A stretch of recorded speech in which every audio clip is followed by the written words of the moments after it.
was something that I realized was absolutely central to conservation, is something I've taken into my work in Tanzania as well. So it was definitely an evolution. I was not going into that thinking I was going to work with communities, but it is so central to what we do now. Andrew? For me, I think the beginning was quite similar to what Amy mentioned. Watching these documentaries of these pristine environments with wildlife across rolling savannas of Africa. And I did a study abroad program to Kenya in 1998. And we spent a lot of time working with communities. And what I realized at that time is that wildlife conservation was really the confluence of all of my passions, right? There, of course, wildlife is what brought me there, but learning about culture was equally as fascinating to me. And then trying to help with problem solving, trying to help negotiate between wildlife and people was another thing that I was really interested in. So of course, after that experience, there was no question what the direction of my life was going to be. I had to get involved, and this was the perfect way to do it. So I think those early experiences, then working with some great professionals who had pioneered these thoughts, like Amy mentioned, Laurie Marker and Lawrence Frank in Kenya, and folks like that I had the privilege of working with. So that's how it slowly developed, and I was able to bring together my own ideas. Bring people into this picture, right? Exactly, yeah. Yes. Vidya, what about you? Yeah, so for me, it wasn't the documentaries. It was just that we always had a lot of cats at home because my mom loved cats. So I just always had 5-6 cats at home, and I was fascinated by these animals. And in retrospect, I think it's really helped me, because I don't think that the big cats are any different, than the way the small cats are. So I think it really helped me look at them in a way that I could see them more than I would have if I didn't have any cats. But the engagement did come later. But having said that, I think in India, there is really no scope of doing any wildlife conservation without engagement with people. So it was a natural outcome. Like wherever you go, they are human beings. And rural Indians, I really enjoy working with. I've always, like even when I went for the clouded leopard survey in Northeast, I really, really enjoyed my time with the indigenous people of Arunachal and things like that. So I think I've always liked working with people, although I'm quite asocial myself. So yeah. So through all of this journey, what has been like the rewarding experience for you?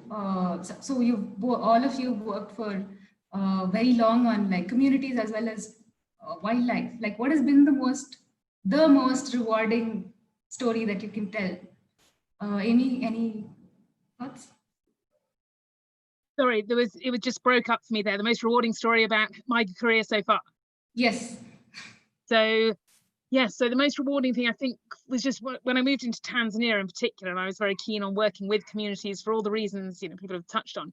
But we were told right from the start, when we found all this lion killing that was going on, that it was the Barabeg community that were mainly doing it. And they all said they're impossible to work with, they certainly won't work with outsiders or conservationists. And sure enough, for 2 years, we didn't get any engagement. We were living on village land. We were living in tents right amongst these people. We heard evidence of lion hunts. And every time we went to the households, they would run away from us. It was just so frustrating. And actually, finally, about 2 years in, I remember thinking, maybe we can't do this. And at that point, we put up a solar panel for our cell phone, for our laptops.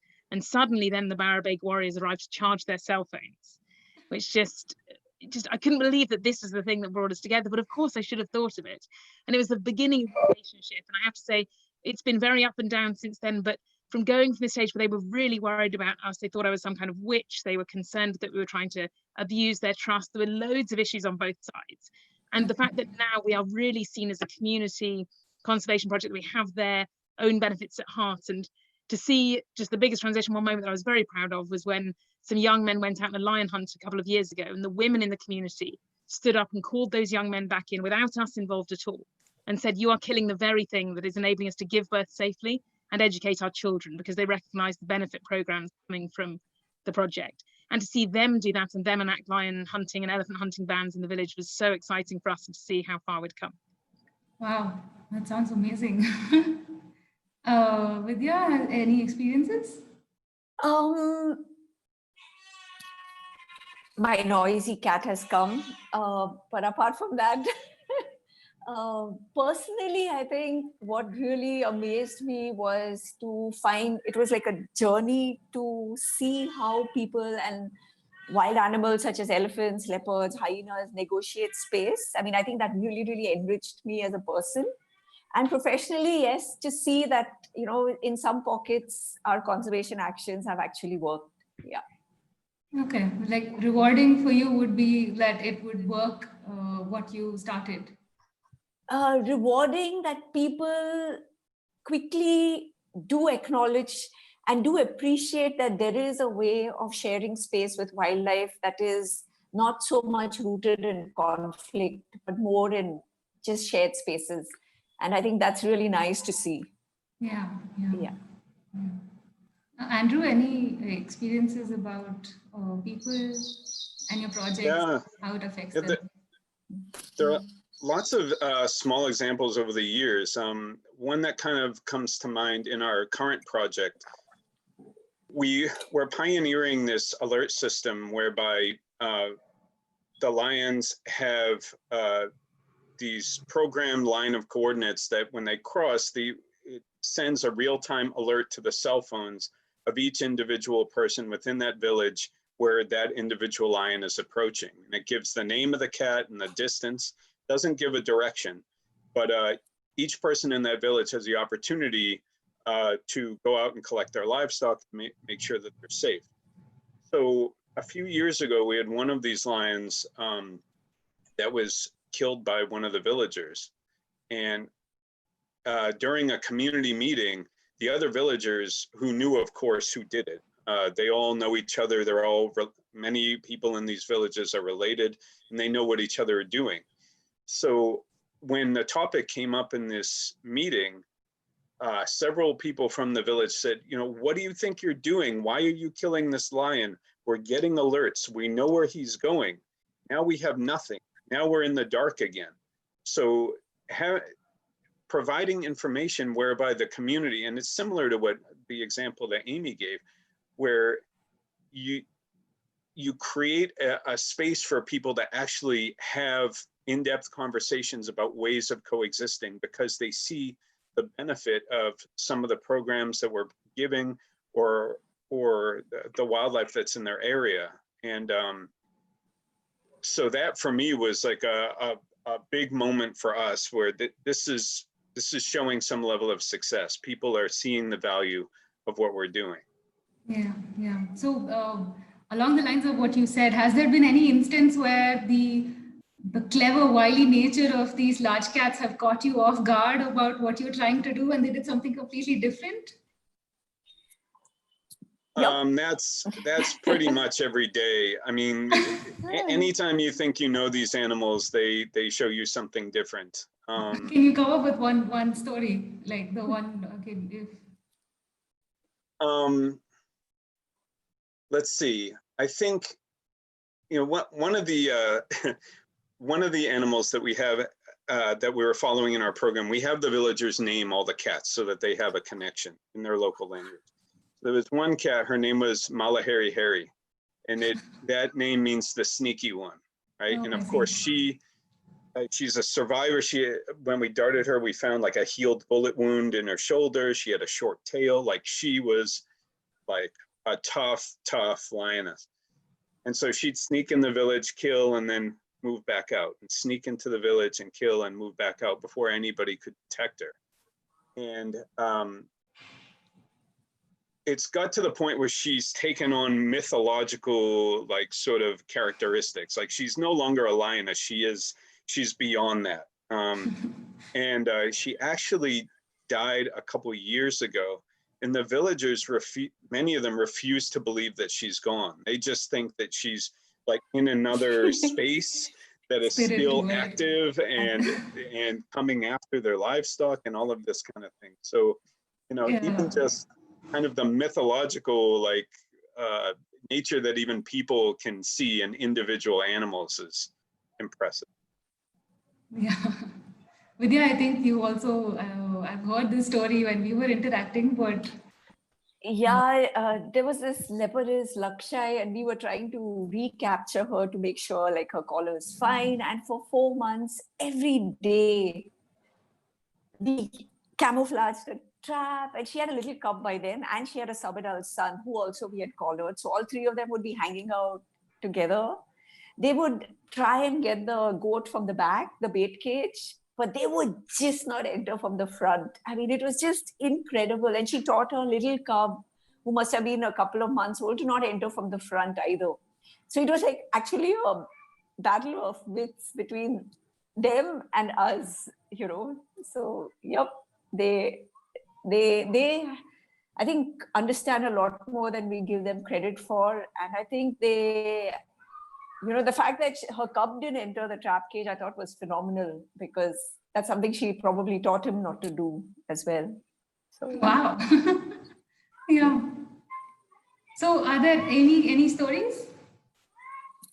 I think we all have millions of stories from the field, but absolutely these animals are really just unpredictable in many ways. You know, they can be just amazingly cunning, as Andrew was saying, and learn behaviour. But I think they can be, one of the unpredictable events that we had was when we actually had quite a sad event when a woman was killed by a lion. A grandmother was killed when she was out and she was with her 6-year-old granddaughter at the same time. And so there were clear tracks leading from where the lion had killed this woman back up the hill, and that we talked to the local communities and had lots of meetings. And of course, the generally accepted wisdom was that once a lion kills like this, it's very, very likely to do it again. And we thought, just for the responsibility of how we act with local communities, we should probably, you know, certainly say we're not against the lethal control. But it was interesting because they wanted to know more about it. So we put out camera traps to try and get more information about this lion. And it turned out from the camera trap photos that she was very heavily pregnant. See, she had a milk line, and we took that back the next day and showed the community. And the fact that she was pregnant completely changed everyone's attitudes towards her. And they said, no, you know, we're worried about killing this animal because she's pregnant, and, you know, maybe she's just done this because she's desperate at the moment and we should wait. And I thought it was such an amazing, an unexpected behaviour, both on the community side. Like, I cannot imagine in the UK a man-eating lion around that's pregnant that could teach its cubs to do this, and the communities want to give it more of a chance. And actually we tracked it and monitored it, and sure enough, she had her cubs and she never attacked again. And so she didn't sort of conform to that potentially expected behaviour, but also neither did the community. And it was really interesting to me to see that whole dialogue and relationship built. Yeah. If I may say so, I think it is a lot more common than we give it credit for, because I have seen an instance where again, an elderly person was killed by a leopard, and these people revere the large cat in that area. Like, they have a deity, which is a large cat, and the response was that, yeah, the animal was probably hungry and didn't have food, and that's why it did it. And it's incredible when they say things like that. But I think it's a lot more common because we are not asking them for it, because we are studying the animals, right? So we don't ask these narratives. But my guess is it's a lot more common than we give it credit for. Yeah. Do you think that varies between different countries? Like, do you think if you went Of course. to some other country that would be completely different? Or for communities, like amongst the communities that you've all worked in, has there been any community that has reacted differently to the same situation? See, the thing is, I don't think, sorry, No, Amy, you go. No, you go. No, I think as biologists, we are not asking or talking as much to the people around to find out these things.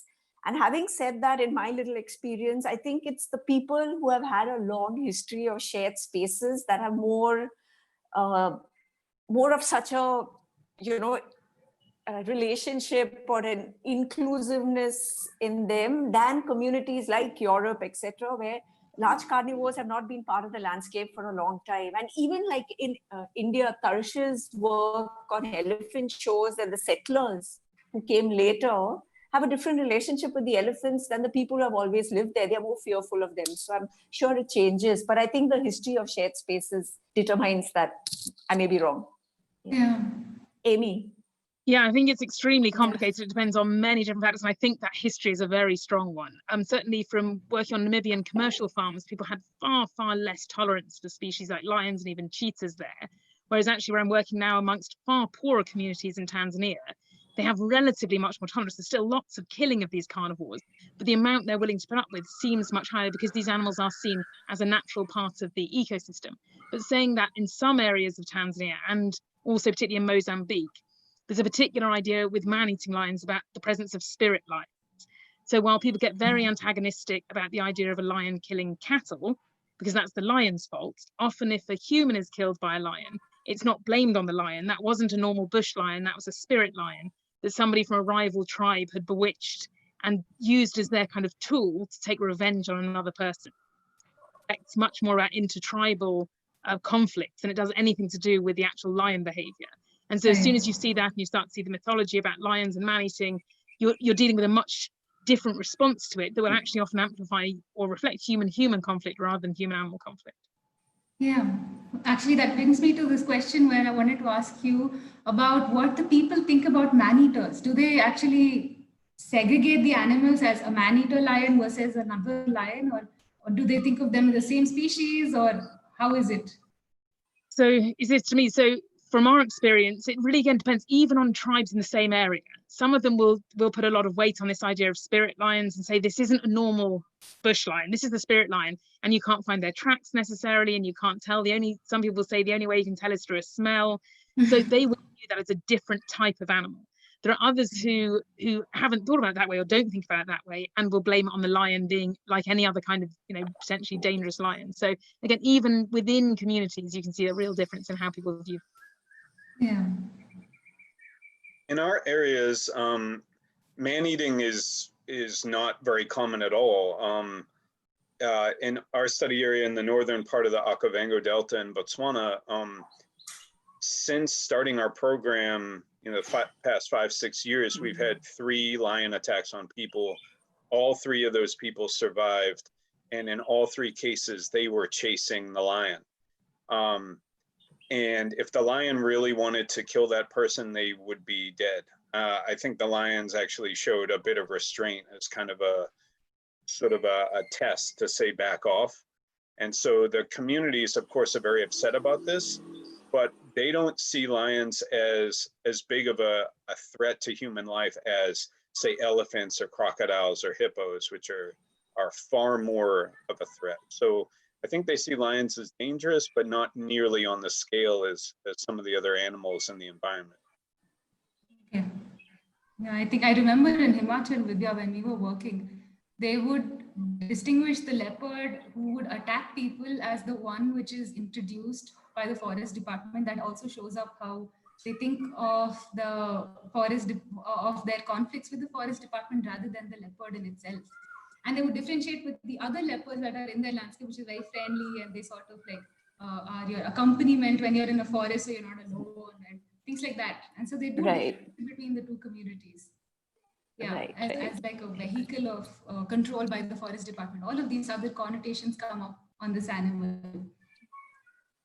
So I also wanted to ask about the programs. I sort of want to bring that out of what you have been working with the communities. So Vidya, you've been working with Mumbaikars for SGNP. Can you tell us a little bit about that program?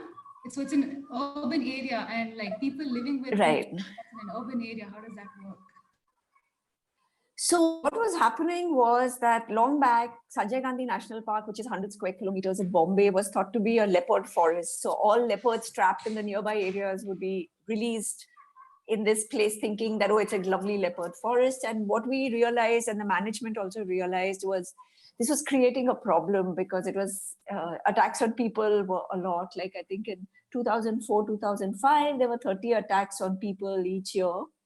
And the problem also was that the people at the periphery were, every time they saw a leopard from their buildings, they would put pressure on the forest department to trap, even though the leopard had done nothing, and that was worsening the problem. So in 2011, we partnered with the forest department and started this project, which was called Mumbaikars for SGNP, which basically means the people of the city of Bombay for Sanjay Gandhi National Park. And it had a 4 four-pronged strategy. The first was to do basic research because nobody really knew anything, about the leopards or anything.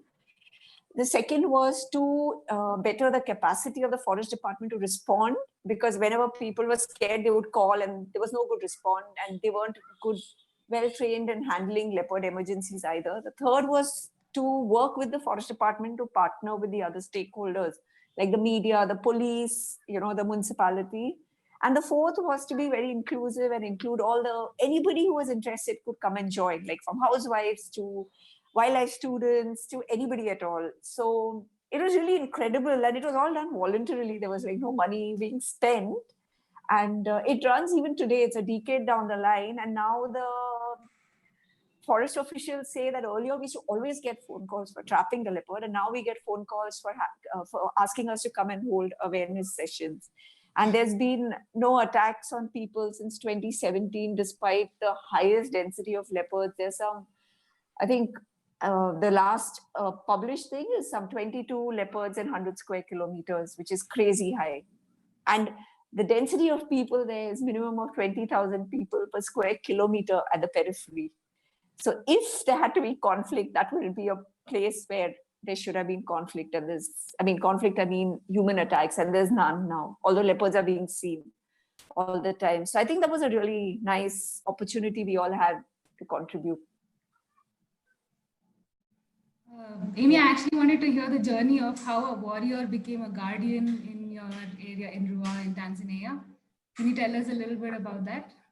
Yeah, well, when we started the project, it was very clear that traditional killing was a huge issue. We would find, when we first started wandering around and finding lion carcasses in the bush, we would often find them missing the right front paw. So everything else was intact. It was just missing the right front paw. We had no idea why. And eventually, once we finally got talking to the communities, they explained that, well, actually, sorry, to go back one step for that, we had no idea why, and we kept trying to engage with the communities. And we finally managed to have a community meeting with them shortly after we'd put up that solar panel for them to come down and do their phone charging. They agreed to finally come and talk with us. And at that meeting, we explained to them that, we were not there as Wildlife Division or the National Park or the police. All we wanted to do was understand why they were killing and see if there was a better way that they could achieve their goals, but without all the killing. And we were so thrilled. It seemed to go very, very well. And then after that meeting, a group of warriors from there went out and killed 7 lions, and close to our camp. It was absolutely the lowest part of the project. So we thought, it's true, we cannot work with these people. And I called up a good friend of mine who runs the Lion Guardians project in Kenya, Leela, and said, what are we meant to do? This is impossible. And she said, this is a test. You've told them you value lions. You've told them you value community relationships. They're saying which you value more. He said, you've got to do nothing. And so we measured them, we did what we were meant to do, but we didn't engage with the community on it. And sure enough, a week later, they came back, they invited us down, they said, now we want to work with you. And they explained all about how killing lions was important as being a warrior, and it gave them wealth and status. So with working with Lion Guardians, we adapted a program so that they get wealth and status through lion conservation by being these lion defenders. And it's been a really amazing program to engage those warriors who were very skeptical at the beginning, and now them seeing they can read, they can write, they are desired by women, they have all the benefits that come with being a traditional warrior. That sounds amazing. And so this would make them volunteer for these programs then, rather than like hold back on yes, definitely. And it's important. Yeah. And it's only one part of the program. I have to say, engaging the warriors directly was really important. But as in many communities, while the men can be very front and center of these actions, the women behind the scenes play a really important role in determining what's acceptable in a community. And so we worked strongly with the women as well. We worked on school feeding and scholarships for children, and improving maternal health care and neonatal health care in clinics. And all those things meant the women felt empowered enough to also then start to put pressure on the men to say, you are not meant to be doing this, particularly once we started linking the benefits not to the project, but actually the amount of wildlife they had on village land. So that was really an important change. Yeah. Andrew, you've been working with ranchers and farmers in Botswana. Has that been working? So it's called the Pride in Our Pride, right? Yes. So our program, not that dissimilar to Amy's approach, we're trying to introduce the idea of actually having pride in living among these animals, something they've been doing for millennia, right? And until certain systems changed by the way people live, you know, there was some level of coexistence that was acceptable, and things have sort of shifted. So we've taken like what I call a two-pronged approach. The first has been this Lion Alert program. We started in 2014 as a response to devastating poisoning events that were happening in 2013, where half the lions in the region were killed by poisoning and shooting. So we realized that people were not seeing lions as individuals, but as a species of conflict, and the only good lion was a dead one. So we decided that giving people information about the individual lions may help reduce the use of poison. So we had community members name them, as I mentioned before, all these different names in the local language. We put these satellite collars on them, and we could share where the animals were moving and provide real-time alerts to people's cell phones so that they could take action. We're able to reduce conflict by 50% for those people that were actually heeding the warnings, that were taking action. And then the second thing that we've done is we've been resurrecting the traditional herder. In the last couple of generations, people have gone from a pastoralist lifestyle to a more sedentary village life. And this is because there are schools, there are clinics, there are other benefits to living in a village. And also parts of the Okavango were no longer accessible to people as the government created programs to move them out. So the young men that were school age that used to herd livestock are no longer in the field anymore, they're in school, which is something we strongly advocate. But that left the livestock to wander in the field alone. Many of the adult men didn't see herding as a job that they wanted to do. Most people weren't paid to do it, and it was seen as a job for like a child, not a grown man. So we developed, through a series of training courses and partnerships, developed a herding program in one village in northern Botswana to start in Eretsa, where we've actually created a communal herd where currently there are 600 head of cattle in it. We have 6 herders that we pay, you know, a good salary. They have status because they're basically keeping the bank account of the village intact. We brought in veterinarians that do vaccinations for a variety of things, provide treatments for livestock that are injured or have diseases. And so the village is starting to see a lot of benefit to actually being a part of the herding program. And the latest community meeting, several people have said that they want to bring their livestock into the program, bumping our numbers closer to 1,000, which is incredible. But of course, the benefits of herding are not only protection from predators, which was our primary angle, but we're also looking at rangeland management and rangeland restoration, reversing the overgrazing and erosion and things, and potentially addressing large issues like climate change, where we're maintaining topsoil and we're promoting the growth of perennial nutrient-rich grasses and wildlife. So we're engaging with the tourism sector to try to create a wildlife-friendly market for the beef as well, so that there are places that people can actually sell the beef as part of the program where they see maximum benefit from all angles. Yeah, so on the same vein, I wanted to ask if like traditional methods or the modern ones, so there's a combination in the programs that you mentioned, Andrew, there's a combination of both. And many communities might have traditional methods already in place as to how they deal with the animals in their backyard. And so which is the method that is actually worked out for your landscapes? It's like Andrew mentioned, it was a combination of both, but Vidya and Amy, any successful strategies that have worked? Amy, go Who do you for want it. to go first? Go, Vidya. Yeah. Okay. So, yeah, I think India especially has a lot of traditional methods that are still in place. And at my study site, for instance, good livestock sheds were very widely used, and the people themselves had made, because I guess they've just shared their land with predators for so long.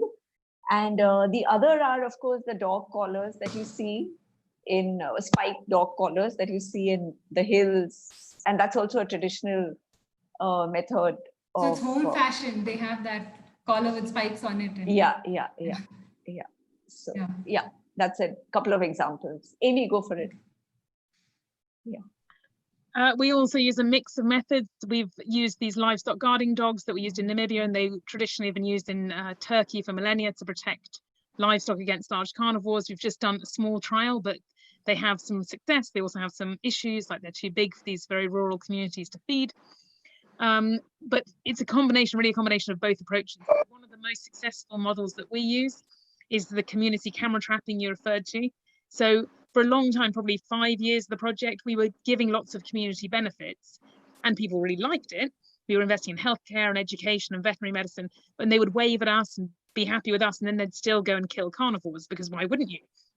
And simultaneously, we were doing camera trapping, and people were stealing the camera traps because they were not engaged in the program. Again, understandable. So things weren't going quite well enough. So we brought those together. And instead of us camera trapping, now the villagers are given camera traps, and they go and put the camera traps where they think most wildlife will be on their land. And there was an extensive process of them getting a certain number of points for each wild animal they camera trap.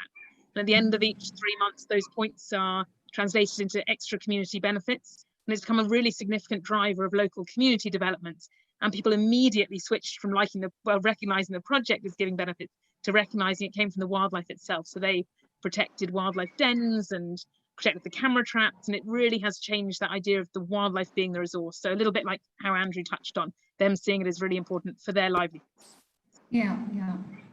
I think so. When I was working in Himachal Pradesh, it was me from a different state going into another state, and I still felt like an outsider there. Has that been a challenge for you, where you've gone into a completely new area and you just don't know how to engage with your project, with the species? Has that been a challenge, or is it how the project was perceived by the people? Like, what are your experiences on that? For me, 100%. I went in there as a white woman. I had no idea. I mean, my first night in the tent out there, after saying for like 15 years I wanted to work on lions, a huge lion came and slept on my tent and almost crushed me. And I wanted to die of fear, because I realized I was much more scared of these animals than I thought. And we had, the communities thought I was a witch. They were very fearful of what we were doing there. We were very scared that they were going to kill us. There was a huge amount of fear on both sides. And we didn't even speak any of their language. They spoke a language that there isn't like a Rosetta Stone for. So it was really challenging for those things. And they didn't even see me as a woman. They saw me as this weird asexual thing who would drive cars and do all these things. So it was just odd. And it has taken a long time, and it's still there. It's still an issue about, we often find things where we just don't mesh in terms of our approaches. And that's a constant thing of learning. Yeah. Andrew? For me, just like Amy, I mean, it's every community is skeptical of somebody coming in, especially if there's the possibility that they're going to try to change something you're doing, or tell them that they're doing something wrong. When I worked in Namibia, for example, I went to a farmers association meeting, and it was made up of Afrikaans farmers. And, I tend to take the approach of humility when I go into a new village. I ask them what they think is most important. I say, I'm here to collect information. If there's any information that I can collect that's going to help you in any way, please let us know, and we'll share it immediately. It's a big part of why we have this alert system that gives them direct information. It's not filtered through us. So it's this algorithm that spits it out. But when I was in Namibia, it was so interesting, because this first meeting, I'm introducing myself, and one of the farmers in the back with his hat down low, and he's just kind of like this, and he raises his hand and say, "Yes, sir," in the back, and he says, "We hate predators here. And what's more, we hate predator researchers." So, okay.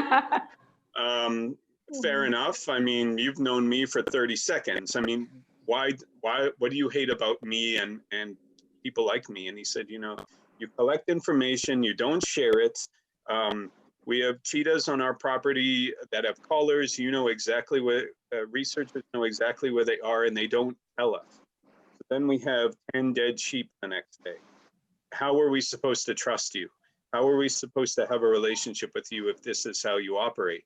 And what I came to realize is that you have to start by trusting.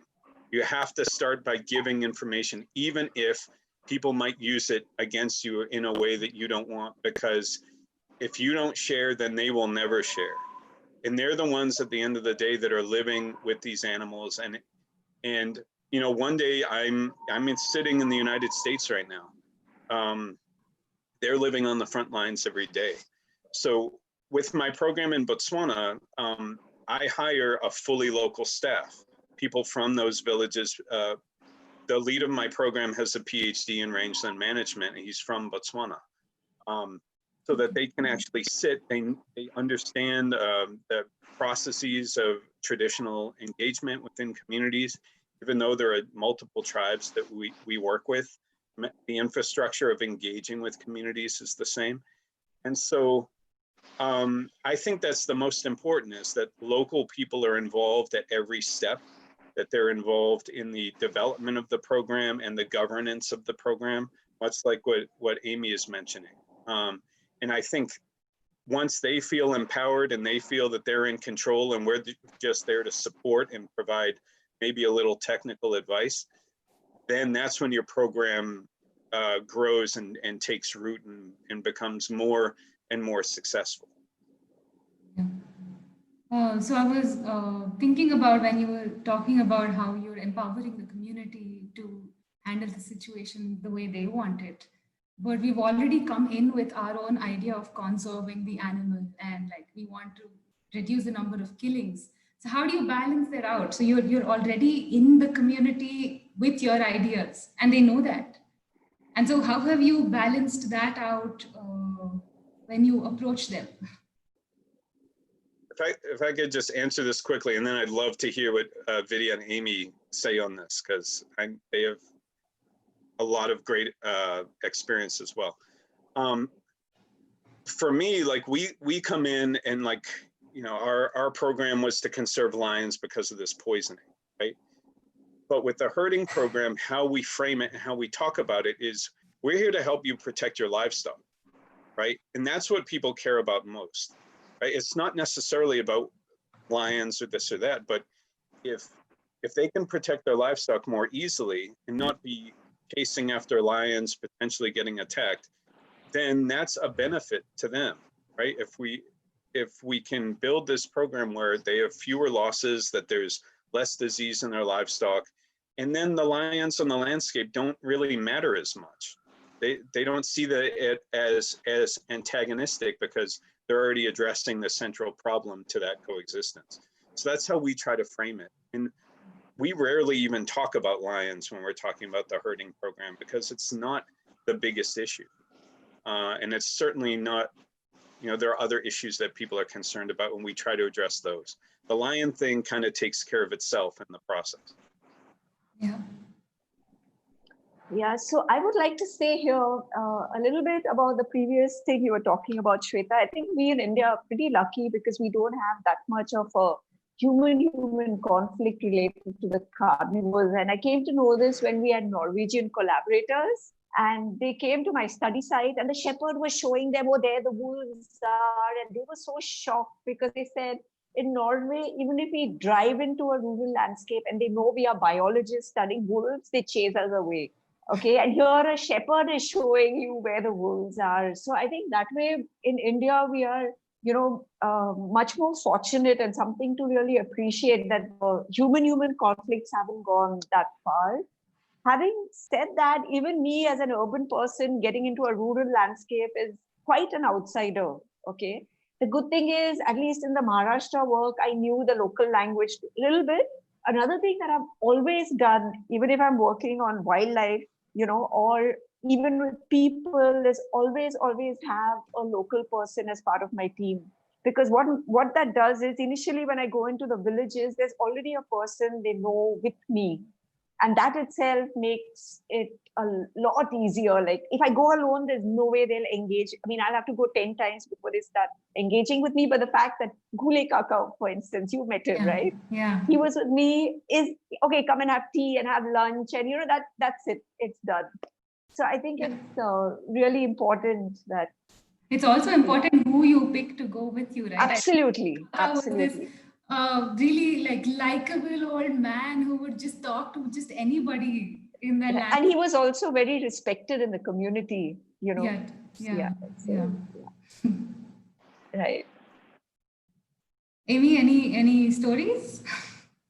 I just completely concur with what everyone else has said, really. I mean, I think I was exactly the same as Andrew. You know, when we got in there, people were clearly very, very hostile. And we heard from everyone, people were hostile. They said, you people are coming in and you want to save the lions, you want to save the wildlife. And there's a lot of antagonism. These people were living on the edge of what was then the biggest national park in East Africa. You know, wildlife was already impacting on them a lot in terms of resources they couldn't use in the park, and also direct conflicts. So, you know, they were very antagonistic towards any more imposition from this, I think, and all the other things that Andrew touched on, that we were seen as being extractive and exploitative and not giving back. And why would they bother when everyone comes in, does a PhD and then leaves again? So taking us through a long period of sort of trial by fire, where we were living in these tiny tents, myself and 2 Tanzanians, under a tree, you know, no running water, just nothing, no power, you know, walking out to these households and just again and again and again, and trying to build up to show that we were there for the long term. And it has taken a long period of time to build it up. And I fully agree with what everyone says, those local contacts, building up relationships and listening and saying, how could conservation work for you? We understand it hasn't worked for you. How could it be better? And what we said to them is, we understand your anger, but we have access, probably unfairly, to this bigger pool of, you know, international attention and funding, and that could be directed to help you develop through conservation if that's something that they were interested in. So it has to be a real conversation openly over a lot of time. Yeah. I just want to add that in my conversations with people, when I first came to Africa and talking to people, and we've got to save these animals, most of the people that I spoke to said, you know why the animals are here now, right? We've been living with these animals a long time. And if we didn't want them here, and especially in Namibia, this was true because on the landscape, lions and elephants had been removed in those, and spotted hyenas had been removed in those particular places. They said, you're here to study leopards. Why? Because we allow leopards to be here. We could put a massive effort into eradicating them. We see value in them being here. Otherwise, they'd be gone. And so recognize that. Understand that there's a reason why you're coming from America. You know, how are the wolves doing in the Northeast where you're from? You know, these animals are here because we see value, and recognize that and work with us. Don't come with your own ideas of what's going on here until you understand that. Absolutely. And that was a big lesson for me. Yeah. And that leads me to my last question, where I want to ask you all, what is the future for people and leopards in all of your areas? How do you look at either exiting from the area and letting them manage their own wildlife, or do you continue to have your programs for the future? Is it going to work out on its own? Does it need a lot more interventions? Like, what do you see the future as in your study areas? I'll go for it since my mic is unmuted. So the interesting thing was, I went into this landscape thinking I want to do something. Okay, I think that's very typical of us conservationists, biologists, to want to do something. Okay, and I remember John Linnell. He was part of our team, and he was like, just wait till you get your information before you want to do something. And I was in a big hurry because I was pretty impatient in life generally. So the good thing is, somehow whatever I wanted to do, I didn't have time and stuff. And then when I finished, I realized there really isn't anything I need to be doing here, because the leopards are there, the people are there. There is no real conflict. There's no human conflict. Do I really want to do? Because it's a very tricky situation. Like, you don't know what intervention you can put in that can worsen it and make it into a problem. And you don't want to do that, right? Where there's no problem, you just leave it like that. So Akole, I just left it. Like, I still keep in touch with the people and stuff like that, but there's nothing that goes on. But Bombay, we realized there is a need to do something, and we did it with collaboration and partnership and inclusiveness, which is, I think, you have to do where you need to do, not want to do and go in somewhere to do it. Yeah. What about Botswana? Yeah, I think the ultimate goal is to, just like Vidya said, I mean, not be there, not need to be there. I think what we're doing, and at least the way I see our approach, is to try to put in place structures that the community takes ownership of, and we develop certain partnerships with the communities and markets for their beef and this kind of thing, that we can kind of slowly back away and let it go on its own. I think in most cases, the wildlife, if they've got space and food, they'll be fine. So just handling that human side and giving them alternative resources and infrastructure and training that they want to develop these markets, and then hopefully eventually it'll run on its own, where we don't have to be seeking external funding all the time, as best we can. And hopefully we can find that model and make it work. Yeah. Tanzania, also the similar situation, Amy?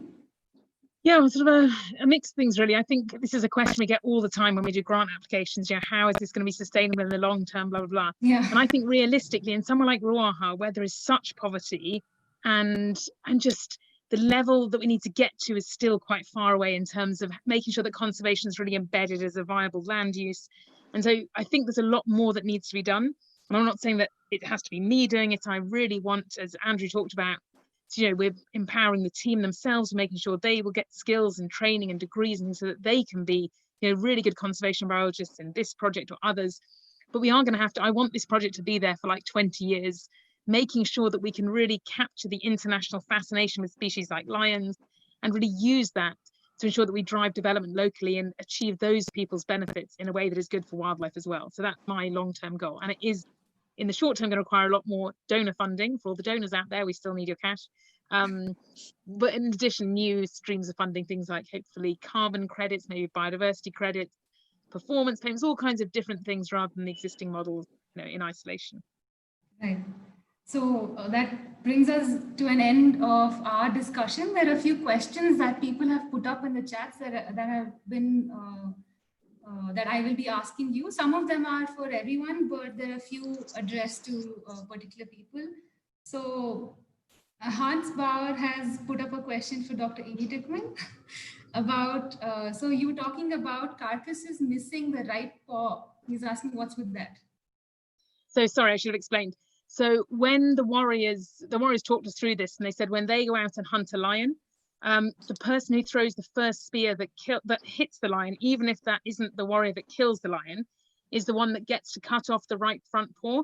And they take this central claw, I don't know if you see me, but anyway, they take the central claw on the paw, and they use that as a proof of kill. So they go to the local witch doctor, and they tell them the story of what happened in the hunt and how brave they were and everything. And then the witch doctor tells them how many households they can go around to. And at every one of those households, they will get a gift, traditionally a gift of one cow, for being this brave and protective warrior. So the warriors explained that this was a really important way of them getting wealth and status in the community, to be able to have this claw and be able to go and show it. So yeah, that was the backdrop. So it was very clear that they were using lion killing to get them wealth and get them status. So this is a general question where they're asking, this is from Nayantara Siruguri. She's asking, which are the most under-researched areas of human-wildlife conflict, especially from the perspective of the social sciences and cultural sciences, which could aid programs such as yours? Who do that to answer? Pick up the question. In India, I think we really need to understand how people view these animals in their mind space. Because, I mean, especially with our work of Vagoba, which is the large cat deity, what we are finding is that the younger people don't know much about, I mean, they still follow the traditions and stuff, but they really don't know where the origins came from. They don't know the stories, and the older people are no longer there, but they are still there. And in the next 5-10 years, they're not going to be there. So I think we really need to, there's a great role social science and anthropology, psychology can play in this, you know. And another thing that I would like personally is to have a study on the traditional methods people use to deal with these animals to lessen damages, which it's not been done. Right. So there's one question for you, Vidya, again, for Dr. Atreya. This is from Priyanka Chowdhury. What are your thoughts on the reintroduction of cheetahs in India and the ecological impact it could have? Okay, Priyanka, dear, I'm too old to get into contentious issues, so I shall just pass that. So there's another question from Sushant Kanumuri. How can someone effectively contribute to the field of human-wildlife conflict mitigation? It's a very blanket question, but any answers that for an aspiring biologist? I would say that it's one of those things we get asked a lot, and it's so hard because there's no singular route to this, and it always seems impossible. It seems like other people have the answer and they're just not telling you, which I don't have any answers. But I think just use your skills and your network and whatever you're naturally quite good at. So I think people often think this is such a conservation field, and actually we need innovative thinking. We need people approaching it from art and literature and different ways of connecting with people. We need, economists looking at it. So think about what your skills and your passions are, and there will be a space for it in human wildlife conflict because it's such an all-encompassing field. And then reaching out to the networks of people looking in those areas and just engaging with them. I think building up networks and contacts is the most important thing. Okay. So there's one question. Who is this by? So this is, I think, for you, Andrew. It says, how do you identify a particular predator from a livestock carcass? Like, since you work with different predators, how do you identify one from the other if you carcass?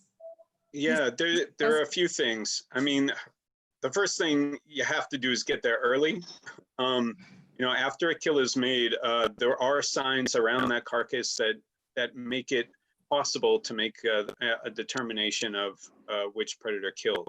If it's too long, then the vultures get there and there's lots of mess and everything. So usually what we do is we look for tracks, we look for spoor of different predators that might have been in the area around where that kill was made. Then we start to look at the carcass itself. The cats typically will bite around the neck, and you can look at spacing between the canines on the neck to determine, like, the space is quite different between canines of a lion or a leopard or a cheetah or something like that. With hyenas or wild dogs, they kill in a different way. They'll chase down their prey and bite and rip and pull at them. So you're looking at different scarring on the carcass. So those are the primary ways in which we look and try to make that determination. Tracks, scarring on the body, and then any type of indication on the neck of the canines. Okay. So with that, I think this comes to an end of our webinar. Thank you so much for participating in this and for everyone who's attended it. Hopefully we'll see you for the next one. See you for the audience. Please do register for the next Wildlife Chronicle. Thank you, guys. Thanks, Shweta. See you, Amy. Andrew, take care. Thank you, everyone. It's been fun. Yep. Thank you so much. It's been great. Cheers. Yeah, it's been really Bye. fun to learn. Bye. Bye.